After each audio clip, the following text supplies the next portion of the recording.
On était en Afrique, on sait à quel point notre continent est tributaire des importations de céréales, d'où les tensions créées depuis que l'Ukraine, l'un des principaux exportateurs dans le monde, est en guerre. Alors pour éviter les pénuries, un accord, vous le savez, avait été trouvé sous l'égide des Nations Unies, sous l'égide de la Turquie.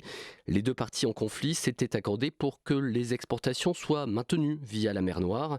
Cet accord, il doit être à nouveau reconduit dans quelques jours, mais coup de froid ce matin, le chef de la diplomatie russe déclare qu'à ses yeux, ce renouvellement sera compliqué. Thierry Pouche, spécialiste des politiques agricoles et agroalimentaires européennes.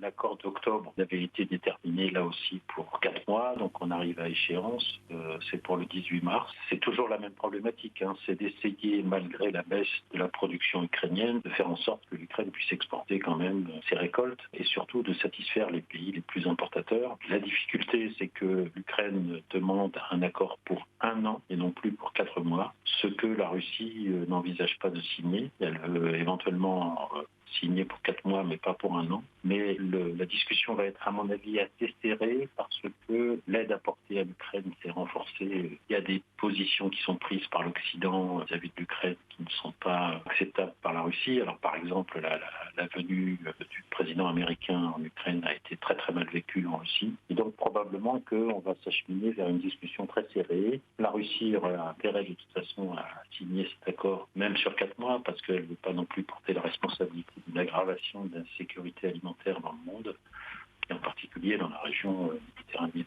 Sur le terrain, l'Ukraine a été visée ces dernières heures, je vous le disais, par des tirs massifs de missiles venus de Russie. Une dizaine de régions ont été touchées. Des frappes sur les installations stratégiques. Des habitations ont également été frappées, au moins 6 morts. Le chauffage est coupé totalement dans la ville de Kharkiv. Dans Kiev, la capitale, c'est 40% de la population qui est privée de chauffage. La centrale nucléaire de Zaporijjie, occupée par l'armée russe, est à nouveau, nous dit-on, déconnectée du réseau électrique. Raphaël Grossi, le patron de l'AIEA, crie au fou. On a eu de la chance jusqu'à présent, dit-il, mais pour combien de temps ?